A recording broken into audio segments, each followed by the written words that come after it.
할렐루야. 복된 수의 예배로 주님께 영광을 올리는 여러분의 믿음 속에 하나님의 크신 역사와 성령의 증거가 함께 하시기를 축복합니다. 말씀의 제목 같이 나눕니다. 말씀의 기갈을 극복하라. 말씀의 기갈을 극복하라. 아멘. 오늘 계속하여 아모스서 8장을 통해서 우리 신앙의 진정한 기쁨과 또 만족을 더하시는 주님의 은혜가 여러분의 믿음 속에 함께 하시길 축복합니다. 오늘 리더분들하고 또 우리 여전도에서 또 노예를 위해서 이렇게 섬겨주셔서 정말 감사드립니다. 하나님을 기쁘시게 하고 우리 교회가 이렇게 120여 모든 목사님들과 교회를 섬길 수 있는 은혜를 주신 것을 또한 하나님께 감사를 드립니다. 또 여기에는 또 함께 수고하고 오늘까지 이렇게 동역해 오신 우리 교우들의 섬김과 또 열심이 있었기에 또 하나님께서 우리 교회를 통하여 이렇게 큰 은혜와 복을 받도록 이렇게 섬김의 기회를 주신 줄로 믿습니다. 모쪼록 우리 교우 여러분 모든 가정들마다 교회를 통한 축복이 그리고 상급과 열매가 아름답게 증거되시길 바랍니다. 참 감사한 일이고 또 교회 역사로는 참 자랑스러운 일이고 또 복된 일입니다. 목회를 하면서 노회장을 할 수 있다는 것은 사실 쉽지 않은 일 중에 하나인데 우리 교회에 또 이렇게 하나님께서 기회를 주신 것을 보면 또 더 많이 섬기고 이웃을 돌아볼 수 있도록 은혜를 베푸신 줄로 믿습니다. 그만큼 또 여러분의 가정과 생업위에도 하나님의 부으시는 은총이 더하여지기를 축복합니다. 오늘 계속해서 우리 아모스서를 통해서 우리 교회가 어떻게 더 주님을 기쁘시게 하며 하나님의 나라를 세워갈 것인가 함께 말씀을 통해서 은혜를 나눌 수 있기를 바랍니다. 아마 여러분 이소부화 중에 이 개미와 배짱 이야기를 많이 교화하실 겁니다. 학교에서 또 이렇게 우리가 원작으로 들으셨을 때는 개미는 부지런한 또 곤충이고 배짱이는 말 그대로 배짱만 남아 있어요. 그냥 노래해서 그렇게 빈둥빈둥 하다가 겨울이 왔을 때 결국 먹을 것을 구하지 못하고 개미 집에 찾아와서 먹을 것을 구하는 모습으로 이렇게 비춰집니다. 참 우리 어렸을 때는 이게 굉장히 인상적인 교훈을 가져다 주었죠. 그래서 정말 수고하고 성실하지 않으면 나중에 가서 후회할 일이 생긴다라는 것을 교훈하는 아주 중요한 메시지를 담고 있습니다. 그런데 이것이 이제 현대판 버전으로 자꾸 이렇게 조금 각색이 돼서 이렇게 나오는 것을 봅니다. 여러 가지가 있는데 대표적인 게 한 두 가지가 있더라고요. 그 중에 하나가 개미는 열심히 일을 해서 많은 또 재산을 모으고 겨울을 준비했는데 배짱이는 노래를 열심히 해가지고 나중에 가서 가수 오디션에 나갔다가 대박이 터져가지고 평생 먹고 남을 만한 것을 단번에 얻었다. 이제 이렇게 이야기하는 게 요즘 풍자되고 있는 이야기 중에 하나입니다. 또 다른 버전은 그런 게 있어요. 겨울이 되었는데 배짱이가 너무 추워가지고 먹을 것도 없고 굶주려서 개미집에 왔는데 문이 열려서 들어갔어요. 봤더니 냉장고에도 먹을 게 잔뜩 차고 또 식량 창고에도 곡식이 가득 차고 개미가 안 보이는 거예요. 어디 갔나 막 찾아봤는데 거기 보니까 식탁 밑에 쓰러져 있는 거예요. 너무나 놀래가지고 가까이 가봤는데 원인을 알게 됐어요. 과로사로 죽은 거야. 그래서 너무 일하면 안 되는구나 하는 걸 또 거기서 이렇게 비춰지기도 합니다. 우스개기 같지만 사람들이 어디다 초점을 맞추고 관점으로 보느냐에 따라 달라지잖아요. 여러분이 아는 그 토끼와 거북이 이야기도 그렇잖아요. 일반적인 거는 끝까지 쉬지 않고 열심히 다하면 정상에서 우승할 수 있고 이길 수 있다 이렇게 이야기하고 토끼처럼 장깨나 버리고 게을러 빠져가지고 그렇게 요령 피우다 보면 나중에 좋은 결과를 얻지 못한다 이렇게 우리가 통상 기억합니다.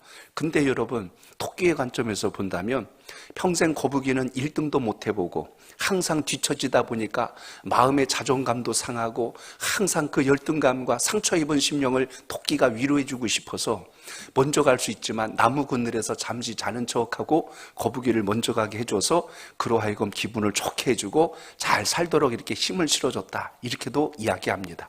같은 이야기인데 왜 이야기들이 이렇게 달라질까 가만히 보면 어디다 초점을 맞추고 어디에다 관점을 두고 이야기를 하느냐에 따라 달라집니다. 왜 이 말씀을 드리냐면 오늘 아모스서가 그래요.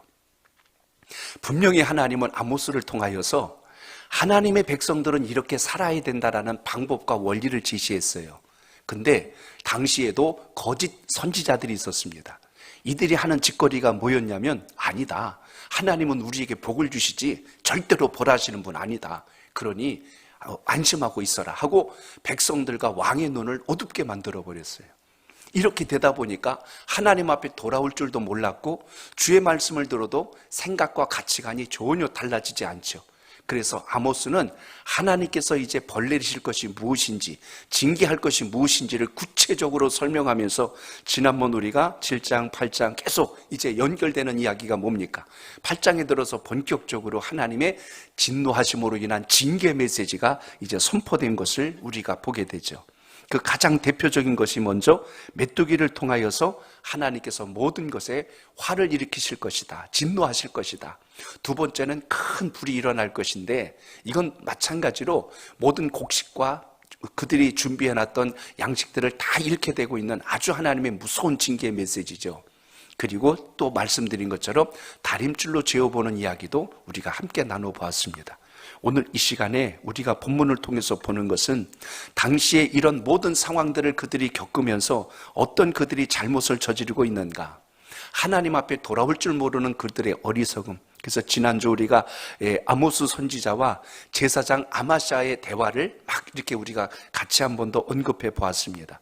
그래서 결국 하나님 앞에 믿음의 양심을 가지고 바르게 돌아오지 아니하면 결국 그 길이 형통할 수 없다는 것을 우리가 보면서 여름과일의 광주리와 같이 너희들은 이제 끝물과 같다, 더 이상 하나님이 기회를 주시지 않는다는 의미까지 우리가 연결해 보셨습니다. 자, 이제 오늘 본문으로 들어갑니다. 오늘 본문 속에 보면 아모스 선지자를 통해서 이스라엘 백성들이 지금 농사 때문에 무엇을 잃어버리고 있냐면 하나님의 말씀 듣는 것을 게을리하고 있다라는 것을 우리가 오늘 본문에서 살펴보게 됩니다.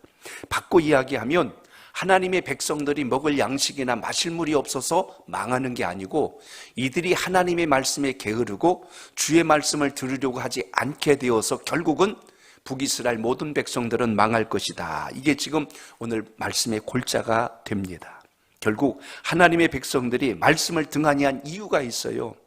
농사에 꼭 필요한 게 뭐냐면 비가 내려야 되는데 그들이 생각하기에 이 비 내리는 것이 이 이방 종교에서 보는 바알 신을 기쁘게 하고 잘 섬겨야 비가 오는 줄로 알았어요. 그러니까 하나님 말씀 앞에 경배하고 말씀에 귀를 기울인 것을 등한히 하고 게을리하고 우상을 섬기고 바알을 섬기는 일들이 벌어지기 시작합니다. 결국 이로 인하여서 지금 이스라엘 땅에 어떤 재앙이 내린 거예요. 쉬운 말로 하면은 각도가 잘못됐어요. 방향이 잘못됐어요. 하나님 앞에 돌아와야 땅의 평안과 비를 내리시는 분이 하나님이라는 것인데 이스라엘 백성들이 지금 그걸 모르고 있는 거예요. 관점이 틀어져 버린 겁니다. 이미 여러분 엘리야 시대 때 우리는 한 가지를 기억할 겁니다. 북이스라엘 백성들이 하나님 앞에 돌아올 줄 모르게 되자 아합 왕 때 하나님께서 3년 6개월 동안 비가 오지 않게 하신 사건을 기억합니다. 그리고 3년 6개월이 지난 후에 다시 엘리야를 통하여 하늘에서 비가 내리도록 역사한 걸 보게 됐죠. 결국 하늘에 비가 오고 아니 오는 것은 바알과 아세라가 아니라 누구의 역사예요? 하나님의 역사란 걸 확실하게 보여준 사건이 바로 이 열왕기서를 통해서 우리가 주목해 볼 내용입니다. 오늘 본문에서도 마찬가지 북이스라엘 백성들이 지금 생각을 잘못하고 있어요. 판단을 잘못하고 있다는 것입니다.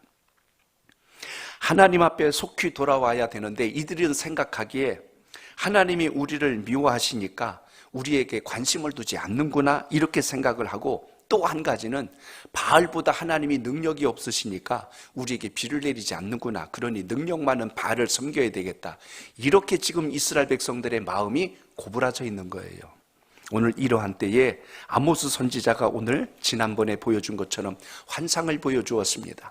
메뚜기 재앙을, 불의 재앙을, 또 다림줄로 재어볼 뿐만 아니라 이제 여름 과일과 같이 광주리에 많이 담아놓은 것 같지만 그건 먹을 수 있는 과일이 아니라 이제는 끝물이라 다 버릴 것처럼 너희들이 지금 하나님 앞에 앉아있긴 하지만 너희들의 속이 다 골마있고 썩어있기 때문에 너희들은 하나도 거둘 것이 없는 자들이다, 이렇게 지금 연결되어 가는 것을 보게 됩니다. 결국 오늘 이스라엘 백성들이 살아가는 그 땅에 어떤 하나님의 재앙이 내립니까? 농사를 아무리 잘 지어도 하나님이 비를 내리지 않을 뿐만 아니라 병충해를 통하여 가뭄을 통하여 치명적인 어려움과 위기를 주니까 그들이 생각하기에 아이고 이거 농사를 잘못했네, 비가 안 오니까 그러네. 근데 하나님은 아모스를 통하여 계속 말씀합니다. 그게 아니야. 너희들이 하나님의 말씀을 구하지 않는 것이 지금 가장 심각한 일이다. 그것만 회복하면 너희들이 농사를 짓건 장사를 하건 사업을 하건 그 모든 것을 형통케 하는 것이 주님의 역사라는 걸 언급해 주시기 위하여 오늘 이 재앙에 관한 말씀이 8장에 소개됩니다. 그래서 오늘 11절로 14절까지 보시면 이미 앞에서 우리 8절에서 예언된 말씀이 지금 성취되어 가고 있다는 사실을 우리가 지금 이제 주목하게 됩니다. 자, 오늘 본문 11절을 다시 읽어봅니다. 시작. 주 여호와의 말씀이니라. 보라, 날이 이를지니라 내가 기근을 땅에 보내리니 양식이 없어 주림이 아니요 물이 없어 가람이 아니요 여호와의 말씀을 듣지 못한 기갈이라. 아멘. 따라합니다. 말씀이 있는 곳에 하나님께서 함께 하십니다. 함께 하십니다. 아멘. 오늘 본문에 이렇게 시작합니다. 주 여호와의 말씀이니라. 아모스는 계속하여 하나님의 뜻을 전할 때마다 이것을 강조합니다. 이건 나의 말도 아니고 내가 감정이 섞여서 너에게 전하는 것도 아니고 하나님께서 너에게 선포하신 말씀이다. 보라, 날이 이를지니라. 여기 날이 이른다는 건 마지막 하나님의 재앙과 심판의 날이 임할진데 내가 기근을 땅에 보낸다. 결국 땅이 기근이 되건 풍년이 되건 흉년이 되건 모든 것의 시작이 하나님 손에 있는 것이지 바알이나 아세라나 세상의 어떤 풍조에 있지 않다는 것을 오늘 분명하게 선언한 말씀을 보게 됩니다. 그런데 너희들은 기억해라. 양식이 없어서 굶주리는이 아니다. 물이 없어서 너희들이 목마른 것이 아니라 여호와의 말씀을 듣지 못함으로 인하여 너희들이 기갈을 겪게 될 것이니라. 이렇게 지금 선포한 겁니다. 자, 여러분, 농사 짓는 사람에게 여러분이 만약에 농사를 짓는다고 생각해 보세요. 3년 반 동안 비가 오지 않는 것하고 3년 반 동안 하나님 말씀을 듣지 않는 것, 둘 중에 하나를 선택하라 그러면 어떤 것을 선택하시겠어요? 솔직하게. 또 농사 짓는 거 선택한다면 믿음 없는 사람으로 볼 것 같으니까 말은 차마 못하겠고, 그래도 신앙이 있으니까 그래도 하나님의 말씀이 있어야 됩니다 하고 손을 들고 피곤할 것 같지만 속 마음속에는 그래도 농사를 지어야 살지 않겠어요 하는 그 마음이 혹시 우리 속에 있지 않을까요? 조금 바꿔 이야기해보게, 현실감 있게. 여러분이 사업을 하는데 부도 위기에 몰렸어요. 회사를 다시 살리는 것을 선택하시겠어요? 아니면 몇 년 동안 하나님 말씀을 듣지 못하는 것을 선택하시겠어요? 그렇죠. 솔직해야죠, 우리 진짜. 이거 부도나는 게 지금 급하죠. 하나님 말씀 3년 6개월 동안이건 3년이건 뭐 30년이건 안 듣는 건 2차적인 문제지.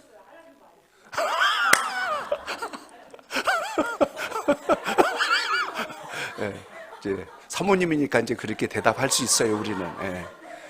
이제 우리는 이제 사업하는 분들의 입장에서 제가 설명을 드리는 거예요. 이제 이 두 마음의 갈등이 일어나는 거예요.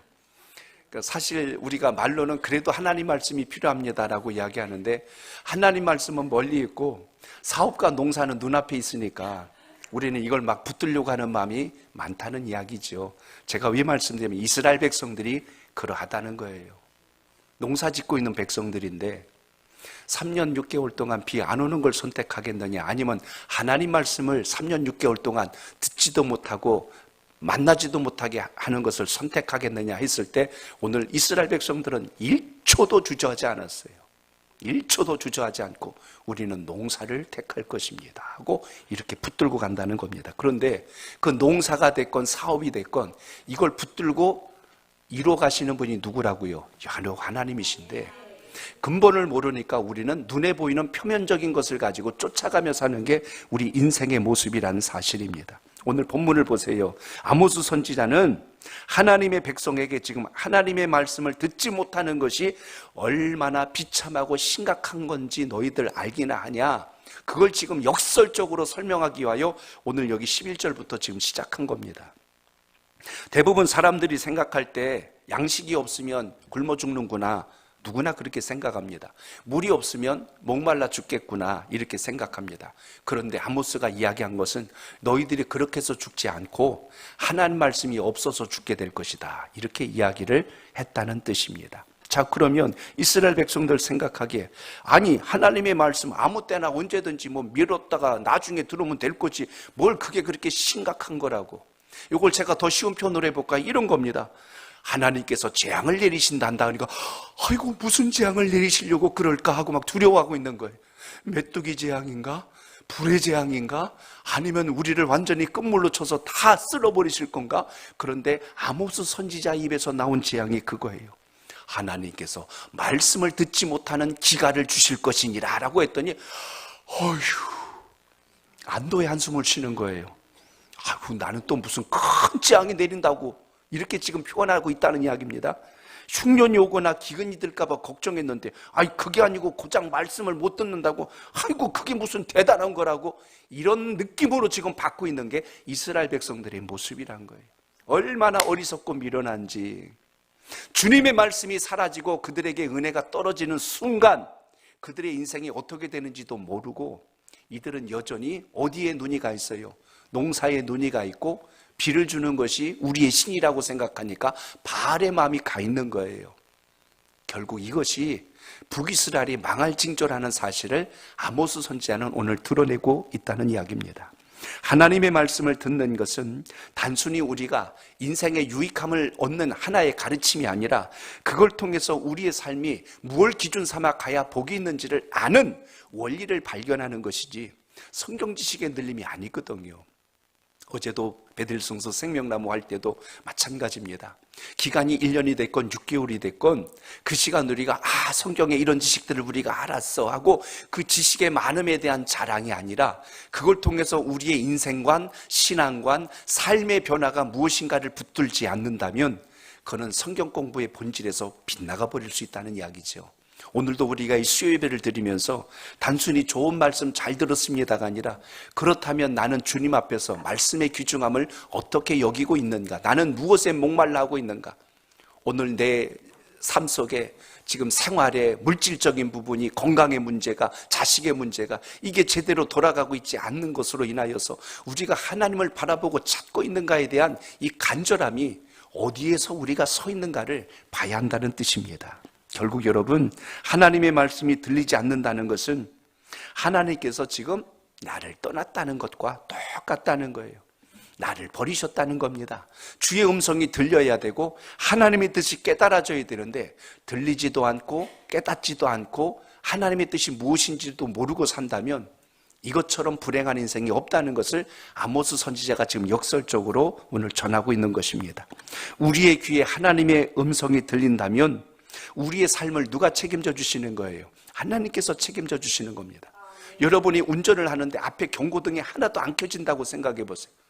엔진 오일이 떨어졌는데도 오일 경고등이 안 들어오고 브레이크가 고장이 났는데 뒤에 브레이크 등이 막 켜지지도 않고 막 이런 상황이 되면 10중 8구 대형 사고 납니다. 마치 그것과 똑같은 게 오늘 말씀 속에 드러난 원리예요.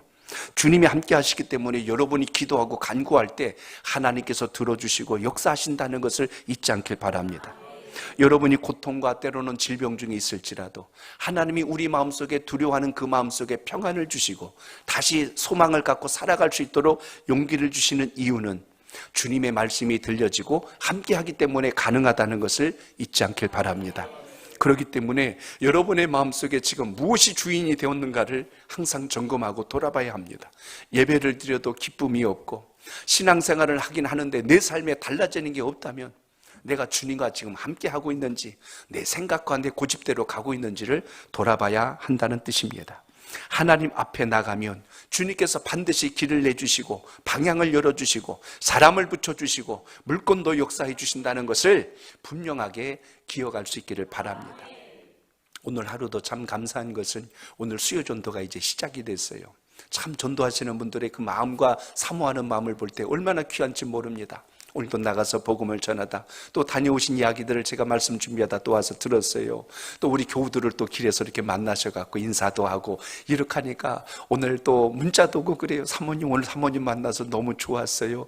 또 이렇게 축복해 주시는 것 듣고 제가 오늘 너무 힘이 났어요. 정말 행복합니다. 막 이렇게 하면서 또 주회전에서 만난 거하고 또 이 밖에 또 옥년시장과 또 저 우리은행 앞에서 만난 거하고 느낌이 그렇게 다른 겁니다. 이렇게 기뻐하는 거예요.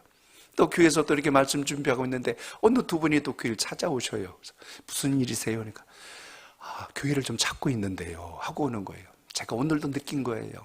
교회가 열심히 복음 전하고 전하면 하나님께서 보낼 자를 또 보내셔요. 이렇게 만나게 하셔요.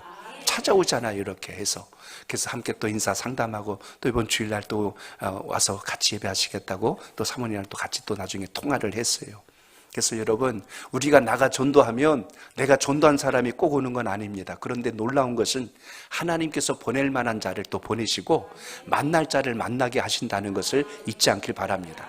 그래서 주님을 기쁘시게 하면 하나님께서 반드시 주의 뜻을 따라서 교회와 모든 환경들을 책임져 가신다는 것을 잊지 않길 바랍니다. 오늘도 여러분의 기도와 간구 속에 기억하세요. 아, 그래, 말씀이 있는 곳에 하나님이 함께 하시는구나. 주님이 계신 그곳에 있어야 여러분이 안전한 것이고 주님 계신 그곳에 있어야 여러분의 길이 열려진다는 것을 오늘도 기억하시길 바랍니다. 내 고집 가지고 아무리 발버둥 치고 몸부림쳐도 그것이 내 손에 다 세상의 재물과 권세가 오는 게 아니라 주님의 뜻에 합당해야 된다는 것을 기억하시고 그 믿음이 함께 하시길 바랍니다. 그러므로 저를 한 번 더 따라합니다. 말씀이 함께 할 때 평안이 있습니다. 아무리 없었을 때 평안은 누구나 다 갖고 있어요. 근데 진짜 평안은 언제 누려야 되냐면 환난과 역경과 고난이 왔을 때 그때 우리 마음이 흔들리지 않고 평정심을 유지할 때 이게 주님께서 주시는 진짜 평안이라는 것을 기억하시길 바랍니다. 주님이 함께 하실 때 주는 평안은요, 이건 세상에서 주는 것과 그래서 다른 겁니다. 예를 들어 볼게요. 목자가 양을 돌보는데 목자가 양을 안 돌보고 사라졌어요. 그러면 양들이 뭘 할 것 같습니까? 야, 목자가 없어졌다. 이제 우리끼리 마음껏 여기저기 뛰어다니면서 풀 뜯어 먹어야 되겠다. 막 그래요. 가끔 집에서 애들이 엄마가 없으면 와, 엄마 없다 그러고 지 하고 싶은 거 다 해요. 그냥 막 게임도 하고 냉장고 뒤져서 다 줘먹고 어지럽히고 옆에서 누가 말하는 사람 없으니까 자기 좋은 대로 다 해요. 다는 아니지만 일부 가정에서 어느 날 아내가 잠시 며칠 친정을 가거나 어디 여행을 가거나 혼자 있게 되면 세상에 에덴 동산을 만난 것처럼 그렇게 좋아해. 야, 이제 내 세상이다. 아무도 뭘 하는 사람, 뭘 안 하든 뭐 지저분하든 뭐가 어쨌든 안 하니까 편한 줄 알아요.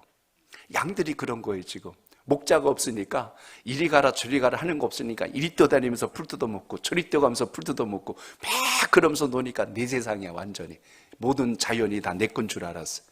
해가 어둑어둑해지고 저녁이 되는데 이상하게 옆에 같이 놀던 양 한 마리씩 없어지기 시작하는 거예요. 누가 나타났을까요? 에? 양이랑 제일 친한 천적 있잖아. 늑대. 그렇죠. 목자가 안 지키니까 늑대가 기다리고 있다가 어둠을 틈타서 하나씩 이제 공격하여 잡아먹기 시작합니다. 편한 줄 알았는데 편한 게 아니었더라고요. 하나씩 내 주변에 동료들이 사라지고 언젠가 자기 목숨도 날아갈 것이 풍전등화와 같다는 것을 보게 됩니다. 들어야 할 소리를 듣지 않을 때, 목자의 음성이 들려야 되는데 안 들릴 때, 그건 평안이 아니라 위기예요. 어떤 위험이 도사될지 모른다는 이야기입니다. 하나님께서 여러분의 하루의 일과와 생활을 지켜주시고 붙들어 주시니까 별일 없이 안전하게 오늘 이 하루가 왔고, 설령 어려운 일이 있어도 그걸 넘어갈 수 있도록 하나님께서 이 모양 저 모양으로 지켜주셨다는 걸 깨달아진다면 주님과 함께하는 것이 복이라는 걸 잊지 않길 바랍니다. 그러므로 인생의 진짜 위기는 하나님의 음성이 안 들리는 거예요. 신앙의 진짜 위기가 뭔지 아세요? 기도하는데 기도가 답답한 거예요. 하나님이 내 기도 들어주시나 안 들어주시나. 예배를 드리는데 내가 지금 하나님께 예배 드리는지 자리에 앉아있다가 가는 건지 모르고 왔다 가면 그것처럼 힘든 게 없어요. 신앙생활은 말씀과 함께할 때 진짜 평안이 있다는 걸 잊지 않길 바랍니다. 아모스는 오늘 그걸 이야기하는 거예요. 아무리 농사가 풍년이 되고 아무리 마실 물이 풍성해도 하나님께서 우리 영혼을 붙들고 계신다는 걸 알지 못하면 그건 진짜 기쁨도 진짜 행복도 아니다. 오늘 그것을 오늘 말씀 속에 전하고 있습니다. 오늘 그렇기 때문에 하나님의 백성들이 주의 음성이 들리지 않는다는 것 자체가 얼마나 그것이 위기인가를 인식하지 못하면 여전히 그들의 생각은 땅에 가 있고 땅의 풍족함에 눈물어서 하나님과 무관한 것을 사는 것을 아무렇지도 않게 여기면서 가고 있다는 뜻입니다. 사람이 위기를 만났을 때 도와주세요 그러면 누군가 도와주고 나타나야 그게 안전한 거지. 불러도 대답이 없고 살려달라고 해도 아무도 관심이 없는 그곳에 있다면 거기가 광야입니다. 오늘 여러분, 진짜 광야는 하나님의 음성이 안 들리는 곳이 광야예요. 여러분이 비록 거친 땅을 가고 있을지라도 주님께서 여러분의 길을 이끄시고 방향을 지시해주고 있다면 거기는 망할 길이 아닙니다. 살 길이라는 것을 기억하시길 바랍니다. 유대인과 이스라엘 백성들, 하나님의 백성들과 이방인들의 가장 큰 차이를 아세요? 로마서에 보면 사도 바울이 정확하게 선을 그어놨습니다. 택한 백성과 택하지 않는 백성들의 차이가 무엇인지 아냐? 로마서 3장 1절로 2절을 보세요. 시작. 먼저 유대인의 나음이 무엇이며 할례의 할례의 유익이 유익이 무엇이냐? 무엇이냐? 범사에 많으니 우선은 그들이 하나님의 말씀을 맡았음이니라. 맡았음이니라. 아멘. 하나님의 말씀을 맡은 거래요. 하나님의 말씀이 함께하기 때문에 너희들이 특별하고 구별된 거지, 너희들이 달라서 구별된 거는 결코 아니다. 결국 우리가 이 땅에서 살아갈 수 있는 방법은 예배가 살고 기도가 살고 말씀이 살고 신앙이 살아있을 때가 가장 복이 있다는 것을 우리의 삶 속에서 놓치지 않길 바랍니다. 인생은 무언가 소중한 걸 잃어보면 그때서야 그 가치를 안다고 하죠. 그게 있었어야 되는데, 곁에 있을 땐 몰랐는데 그게 없고 보니까 이렇게 힘드네 하고 비로소 우리가 입을 열 때가 많습니다. 북이스라엘 백성들, 이스라엘 백성들의 지금 치명적인 어리석음이 무엇이냐면 하나님의 말씀보다 땅의 소산이 더 좋은 거예요. 그러니까 바알 섬기는 걸 전혀 두려워하지를 않고 있었다는 이야기입니다.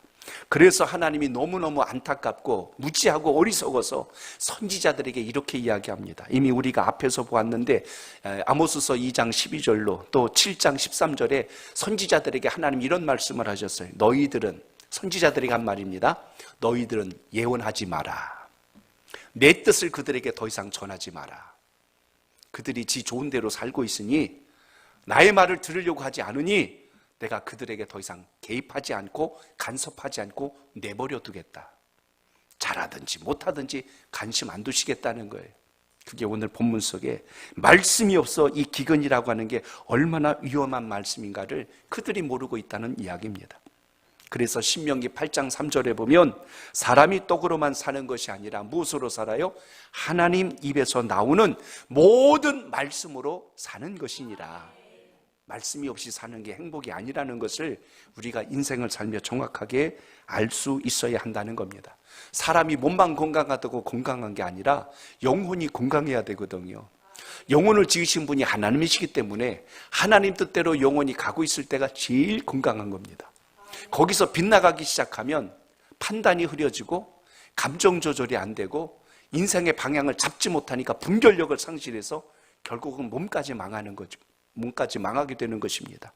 그래서 우리의 삶의 근본을 하나님께 두는 것이 왜 귀중한가? 우리가 왜 열심히 전도하고 왜 선교해야 될까요? 이 땅의 것이 전부인 줄 알고 사는 인생들에게 하나님의 뜻을 전하고 말씀 앞에 서야 되는 게 왜 귀중한가를 기억하는 이 은혜가 여러분의 삶 속에 살아있길 바랍니다. 그래서 오늘 말씀의 기근으로 인한 결과가 무엇입니까? 영의 양식의 기근이 오면 결국 우리가 먹을 것이 없어서 허덕이며 사는 게 그게 다입니다. 그런데 영혼의 양식이 사라져버리면 이건 육의 양식이 없는 것과 비교할 수 없다는 거예요. 인생이 정말 가장 비극적이고 절망스러운 상황까지 떨어져도 그걸 인지하지 못하고 살아가는 무지한 삶이 될 수밖에 없음을 봅니다. 말씀의 기근은 곧 완전한 멸망이에요. 이 땅의 기근은 잠시 그것으로 인한 부분적인 기근은 그것으로 우리가 불편하고 어려울 수는 있어도 하나님의 말씀이 없는 세상은요 정말 가장 최악의 상황이 될 수밖에 없다는 것을 보게 됩니다. 하나님께서 지금 택한 백성들을 찾아오셔서 말씀을 들려주고 있다는 것이 얼마나 귀할까. 오늘 이 시대도 여러분 이렇게 우리가 수요 예배를 드리고 또 새벽마다 기도하고 또 주의 말씀을 또 함께 교제하고 나눌 수 있다는 건 하나님이 우리 민족에게 주신 큰 복이라는 것을 항상 잊지 않길 바랍니다. 여러분 이사야서 말씀을 보세요. 1장 18절에 보면 거기 이런 말씀이 있습니다. 시작. 여호와께서 말씀하시되 오라 우리가 서로 변론하자. 너희의 죄가 주홍 같을지라도 눈과 같이 희어질 것이요 진홍같이 붉을지라도 양털같이 희게 되리라. 아멘. 여기 변론이라고 하는 말은 법정에서 하는 변호나 어떤 주제에 대한 토론을 이야기한 것이 아니라 하나님께서 우리의 모든 죄를 누르시고 그리고 그것을 완전히 우리 안에서 나가도록 역사하시고 있는 하나의 섭리를 이야기할 때 변론이라는 것을 통해서 표현해 주었습니다. 그 뜻은요, 주님의 말씀이 내 안으로 자꾸 들어오다 보니까 내 안에서 하나님을 기쁘시게 해드리지 못했던 것이 여기저기로 다 빠져나가는 거예요. 그러니까 내 안에 빛이 들어오니까 어둠이 나가는 것, 그게 오늘 변론이라고 하는 표현을 통해서 발견합니다. 주님의 말씀을 듣고 주의 말씀을 묵상하니까 인간적인 생각, 사람의 판단, 사람의 계획들, 우리의 모든 마음속에 있었던 인간의 소욕들이 다 우리 안에서 나감으로 인하여 주의 거룩한 성품으로 변화되는 과정을, 그래서 우리의 죄가 주홍같이 붉을지라도 그래서 그 말씀이 들어오므로 우리가 눈과 같이 휘어지는 역사가 일어난다는 것입니다. 오염된 물을 정화시키는 방법은 맑은 물을 계속 넣어주면 그 안에 있는 불순물들 그리고 오염된 물들이 밖으로 넘쳐서 다 흘러나가지요. 그것이 이제 정화되어 가는 과정과 같이 우리 안에 주의 말씀이 들어오면 하나님의 뜻이 내 삶의 기준 되기 때문에 주님께서 기뻐하지 않는 것들이 우리 안에서 다 빠져나가는 역사가 일어납니다. 그러므로 진짜 기근은 마실 물이 없는 게 아니라 주의 말씀을 더 이상 듣지 못하고 그것을 경험하지 못하는 게 가장 우리 신앙과 인생의 위기라는 것을 기억하시고 다시 한 번 더 주의 말씀에 붙들림 받는 역사가 있기를 바랍니다. 그래서 오늘 말씀을 듣지 못한 것이 기갈이라고 한 이유가 뭡니까? 너희들 이제 들으려고 하지 않으니 너희들에게 진짜 목마름이 뭔지 내가 알게 하리라. 그래서 하나님이 선언하십니다. 너희들 마음대로 살아봐라. 내가 너희를 버리겠고 더 이상 관심을 두지 아니하리라. 이렇게 하나님께서 손을 떼시는 거예요. 하나님의 손을 떼시는 순간부터 어떤 일이 생길까요? 야, 우리가 자유다, 이게 아니라 그때부터 환난과 역경을 통제하거나 막아주실 어떤 힘과 권세가 없어진 거예요. 더 이상 우리 인생이 속수무책, 마치 브레이크가 고장난 자동차와 똑같은 인생을 살아가게 된다는 사실입니다. 그 기근의 구체적인 증거를 설명한 게 오늘 12절에 나와요. 자, 12절 봅니다. 시작. 이 바다에서 저 바다까지, 북쪽에서 동쪽까지 비틀거리며 여호와의 말씀을 구하려고 돌아다녀도 얻지 못하리니. 아멘. 아멘. 이곳저곳 동서남북으로 하나님 말씀이 어디 있습니까? 찾아도 주의 음성을 들을 수 없고 하나님의 뜻을 발견할 수가 없다는 겁니다. 인생을 살며 멘토가 있다거나 누군가 나에게 조언해 줄 사람이 있다는 건 정말 행운입니다. 복입니다. 그럴 때 내가 인생의 방향을 잡지 못할 때 인생의 풍부한 경험을 가진 사람이 이때 이렇게 하는 게 좋아요라고 조금만 힌트를 주고 방향만 주어도 잘못 가고 있던 인생길이 얼마나 빨리 수정이 되고 또 회복이 빠른지 몰라요. 그렇기 때문에 이 신앙이 주는 놀라운 은혜는 바로 그겁니다. 인생의 방향을 잡지 못하고 두렵고 절망하고 있을 때 하나님께서 세미한 빛과 같이 우리에게 방향을 보여주시고 우리 마음속에 평안을 주실 뿐만 아니라 주의 뜻으로 우리에게 지혜를 주시기 때문에 우리는 이 신앙을 통하여서 성령님을 통하여서 하나님의 뜻을 발견하는 놀라운 역사가 함께 하시길 바랍니다. 북이스라엘 수도가 사마리아를 중심으로 해서 하나님을 찾을 수 있는 모든 방법들을 더 이상 하나님이 허락지 아니하신대요. 그러니까 어떤 일이 생깁니까? 아수르가 쳐들어왔을 때 하나님이 더 이상 막아주시지도 않아요. 그냥 내버려 두시는 겁니다. 결국 다 포로로 끌려가죠. 결국 이렇게 해서 북이스라엘이 쑥대밭이 돼버립니다. 그때서야 그들이 뒤늦게 후회를 하죠. 아, 우리가 왜 하나님의 말씀을 놓쳤던가? 그때 선지자들이 말했던 것이 주의 음성이었는데 왜 우리가 그것을 기억하지 못했을까 하고 뒤늦게 가슴을 치며 후회했다는 이야기입니다. 선지자가 없었던가요? 말씀이 없었던가요? 있었어요. 근데 있었던 그 말씀의 가치와 귀함을 몰랐다는 겁니다. 오늘 이 시대도 마찬가지예요. 과거에 비하여서 말씀은 홍수입니다. 얼마든지 주의 말씀을 가까이 하려면 할 수 있고 주의 뜻대로 살려면 얼마든지 할 수 있는 것이 과거보다 훨씬 더 많은 혜택들을 누릴 수 있도록 손 닿는 가까운 곳에 하나님이 다 우리에게 은혜를 주셨는데 이것의 가치를 모르면 그때부터 우리는 영적인 기갈에 빠져서 인생의 방향을 찾지 못하는 어리석은 길을 가게 된다는 것을 봅니다. 오늘 12절의 말씀을 잘 이해해야 되는데요, 이스라엘의 백성들을 보니까 겉으로 볼 때는 잘 먹고 살아요. 겉으로 볼 때는 태평하게 보이고 겉으로 볼 땐 주님 앞에 있는 것 같은데 지난주에 말씀 나눴던 것처럼 그들의 속은 다 썩어 있고 상해 있고 하나님의 뜻과 전혀 무관했다는 것이 이들의 지금 치명적인 위기라는 이야기입니다. 하나님의 말씀을 들으려고 하지 않는 거예요. 그 뜻대로 살려고 하지 않고 있기 때문에 이들에게 가장 큰 위기가 닥쳐왔다는 이야기입니다. 하나님을 믿는다고 하면서 하나님의 말씀 듣는 것을 가볍게 여긴다면 그게 영적인 기갈의 시작입니다. 세상적인 것이거나 또 환경을 위해서는 수단과 방법을 가리지 않고 다 얻으려고 하면서 정작 하나님 말씀 듣고 주의 뜻 앞에 서는 것에 대해서는 계산하고 재고 자기 판단을 우선하고 이렇게 가다 보니 결국은 그것이 영적인 기갈로 떨어져서 모든 것이 무너져 버렸다는 이야기입니다. 가정에서도 마찬가지예요. 우리 자녀들이 하나님 말씀 앞에 자꾸 바로 세워주도록 권면하고 가르치고 양육하고 훈계해야 됩니다. 그런데 너 시험 기간이잖아. 시험 끝나거든. 그때부터 열심히 교회 나가. 그게 바른 가르침일까요? 그 아이가 건강한 신앙을 알까요? 하나님 기준보다 지금 내 눈앞에 보이는 환경이 급하면 언제든지 예배를 타협할 수 있고 예배를 조율할 수 있고 신앙을 저울질할 수 있도록 그렇게 성장했다면 장차 그 신앙과 믿음이 어디에 근거해서 갈 수 있을까요? 이런 모든 것이 영적 기근이요 영적 기갈을 만들어내고 있다는 것을 봐야 한다는 것입니다. 주의를 생명처럼 지킬 수 있도록 기준으로 살아가야 할 것이고 자녀들을 그렇게 가르쳐야 할 것이고 그래서 하나님의 기준은 이거라고 기준점을 지시하지 않으면 계속하여 우리의 자녀들이 또 이 세대가 하나님과 점점 멀어질 수밖에 없다는 것을 우리가 명심하고 또 명심해야 합니다. 우리 자녀들이 말씀 없이 이 세상을 이길 수 있다고 생각하시나요? 절대로 그럴 수가 없어요. 세상의 문화와 풍조가 얼마나 우리 젊은 세대들의 마음을 사로잡아 버렸는지 하나님 말씀의 그 깊이보다 세상에서 오는 이 감각적인 쾌락과 직관적인 감각들이 뇌를 지배해버리는 시대입니다. 악한 권세가 얼마나 교활한지 모릅니다. 그렇기 때문에 여러분 더 힘써서 영적 기갈이 오지 않도록 말씀 앞에 견고히 서는 우리의 신앙과 믿음이 되시길 바랍니다. 하나님 우리에게 말씀을 주옵소서. 다른 것보다 우선하여 말씀이 필요합니다. 오직 주님의 은혜를 내려주셔야 우리가 살 수 있습니다. 이게 신앙적 고백이 되어야 합니다.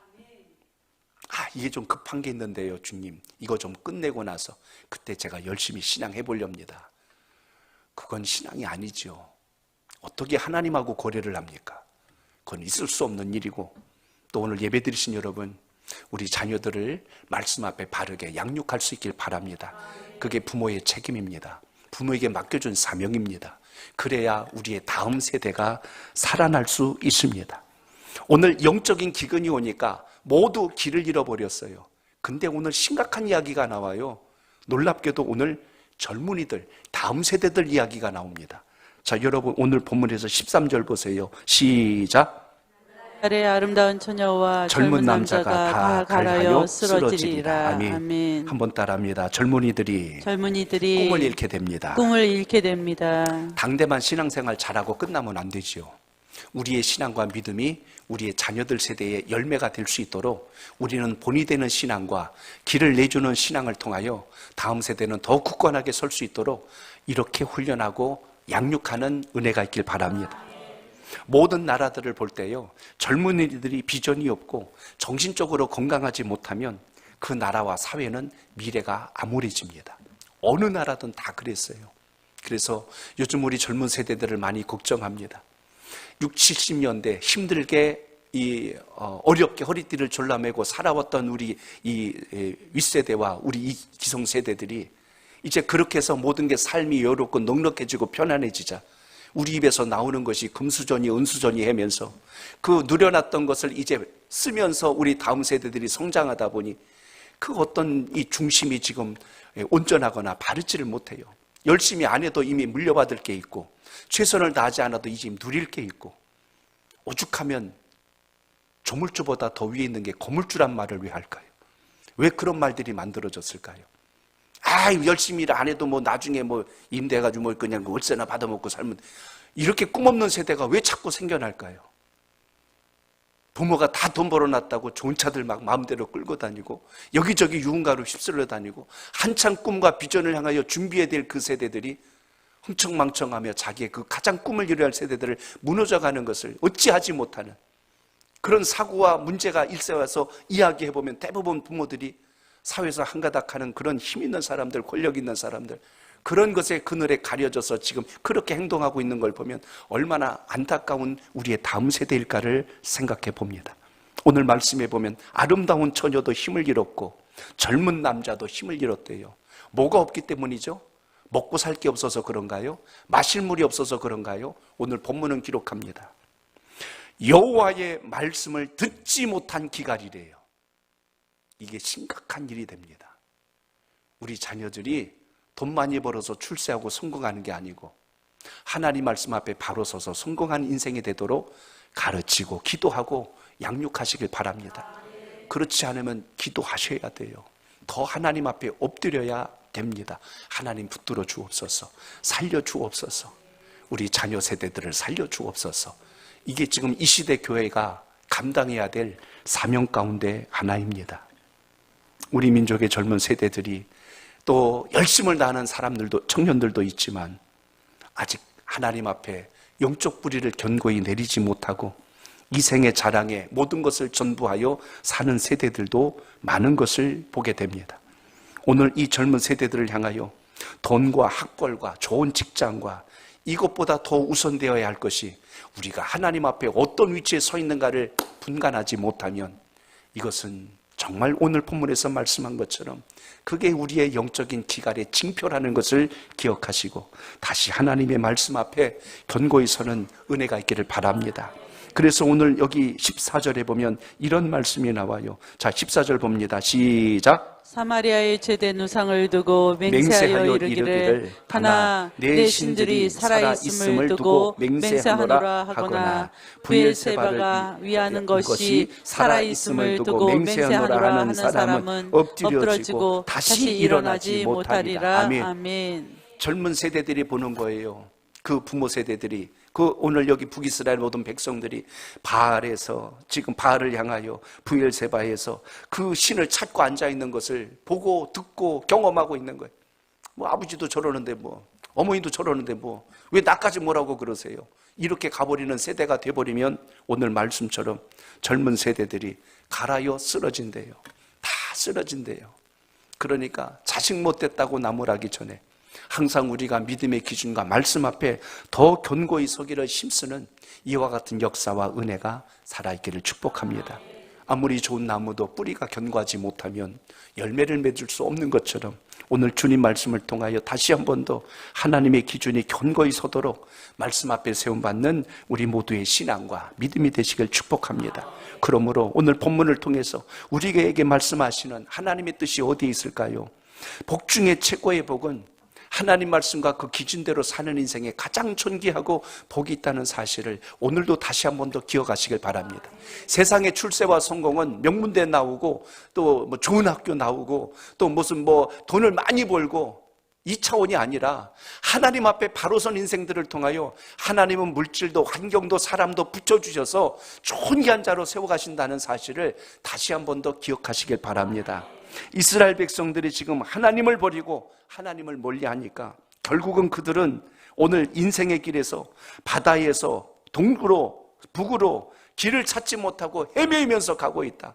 나름대로 열심히 사는 것 같지만 그건 이미 열심이 아니라는 것을 분명하게 오늘 선언한 것을 보게 됩니다. 결국 이 시대의 가장 심각함은 말씀의 기근이라고 오늘 본문이 우리에게 영적인 메시지를 던지고 있습니다. 성령의 음성을 듣기를 축복합니다. 우리의 신앙이 다시 건강하게, 여러분의 가정이 믿음 앞에 바로 서고 우리 자녀들이 다시 주님의 뜻을 향하여 갈 수 있도록 끊임없이 주님께 매달리고 의지하고 또 그렇게 살아낼 수 있는 신앙이 우리의 삶 속에 있기를 축복합니다. 말씀을 준비하다가 17세기에 청교도 목회자 중에 루조스 목사님의 그 한 이야기가 마음에 닿아서 이걸 전하면서 오늘 결론을 맺고자 합니다. 당시에 교인들을 바라봤을 때요, 이 루조스 목사님의 성도들을 바라보니까 하나님 말씀에 대해서 그렇게 중요하게 생각하지 않는 걸 보고 너무 안타까웠어요. 그래서 어느 날 주일 설교 말씀을 이렇게 전했다고 합니다. 설교할 때요, 마치 하나님의 모습처럼 하나는 이 성도들의 모습처럼 이렇게 표현을 하면서 메시지를 전합니다. 골자는 이렇게 표현한 거예요. 하나님의 음성을 흉내내면서 이렇게 선포합니다. 너희가 이 성경을 무시하니 내가 빼앗아 가져가겠느니라 라고 이렇게 하나님의 음성으로 이렇게 흉내를 내면서 선포를 했죠. 그리고 다시 이번에는 성도들의 모습으로 해서 이렇게 하나님 앞에 고백하는 이야기를 담았습니다. 하나님, 그건 절대로 안 됩니다. 차라리 저의 재산을 가지고 가십시오. 우리 집을 불태우십시오. 그러나 절대로 말씀만은 거두시면 안 됩니다 하고 가장 애절하고 처절한 모습으로 그 모습으로 흉내를 내면서 메시지를 전했습니다. 그 자리에 앉아서 예배를 드리던 성도들이 그게 무엇을 말씀하는지를 알아챘어요. 우리가 하나님의 말씀을 귀하게 여기지 않는 것을 목사님이 오늘 저 말씀을 빗대어서 우리를 향한 음성이로구나. 이곳저곳에서 흐느끼며 울기 시작합니다. 하나님, 제가 주의 말씀보다 이 땅의 것을 더 우선하였고 주의 말씀을 너무나 가볍게 여겼습니다 하고 통회하면서 회개가 시작되는데 갑자기 그 회개의 마음과 영이 온 예배당 안에 가득하게 되어서 온 성도들이 울면서 주님께 참여하는 역사가 일어납니다. 그렇게 하여서 그 예배당 안에 우리가 교만하였다고 가슴을 치며 울고 회개하는 역사가 일어나는데요, 그 중에 한 사람이 예배가 끝나고 집으로 돌아갈 때 17세기니까 지금처럼 자동차가 있던 시대는 아닙니다. 집으로 가기 위하여 자기의 말 위에 올라탔는데요, 말 위에 올라탔는데 떠나지를 못하고 그 자리에서 갑자기 눈물이 터졌어요. 엉엉 울면서 말의 목을 끌어안고 그 자리에서 대성통곡을 합니다. 하나님, 어떻게 하면 좋습니까? 제가 말씀을 더 귀히 여기지 못했습니다 하고 말 위에서 또 회개하면서 집을 못 가고 우는 거예요. 그 글의 마지막은 그렇게 소개합니다. 그렇게 울었던 그 사람이 누구냐? 우리 목회를 하고 또 신학하는 분들은 굉장히 존경하는 목사님 중에 한 분인데, 리차드 백스터라는 목사님이 있습니다. 청교도 신앙으로 많은 사람들의 영적 각성을 주었던 분인데, 그분이 그때 목회자가 되기 전에 거기서 그렇게 눈물로 창회하며 통회하고 하나님 앞에 돌아와서 신학을 공부하고 목회자가 되어서 많은 사람들에게 또 목회자들에게 영적인 깨달음과 교훈을 던져주는 그런 훌륭한 사역자로 변화된 것을 보게 됩니다. 어디에서 일어나는 걸까요? 사람의 변화는 결국 말씀 안에 있다는 것을 기억하시길 바랍니다. 말씀 앞에 돌아와야 우리가 다시 새로워지고 회복된다는 사실을 주목하게 됩니다. 그래서 오늘도 여러분, 우리 기도할 수 있으셔야 돼요. 하나님, 제가 어려우면 어려운 대로 살겠습니다. 하지만 어떤 일이 있어도 절대로 진리의 말씀, 하나님의 말씀, 이 말씀만은 거둬가지 마옵소서. 오늘 여러분의 기도 속에 이 은혜가 있기를 바랍니다. 말씀이 안 들리면 좋은 게 아니라 위기입니다. 말씀 앞에 서지 않으면 편안한 게 아니라 불편한 겁니다. 우리가 다시 한 번 더 오늘 이 경각심을 갖고, 왜 아모스가 이렇게 호소하며 외치며 그것을 돌아오라고 간구절히 호소했을까요? 그만큼 우리가 이 땅에서 누릴 게 없어서 그런 게 아니라 그보다 더 우선해야 될 하나님의 말씀, 그 앞에 서야 된다는 사실을 깊이 가슴에 새기시고, 주님, 풍성한 주의 말씀이 우리를 이끄는 능력과 역사가 되게 해달라고 오늘 이 믿음 가지고 다시 한 번 더 결단하는 우리 모두가 되시길 축복합니다.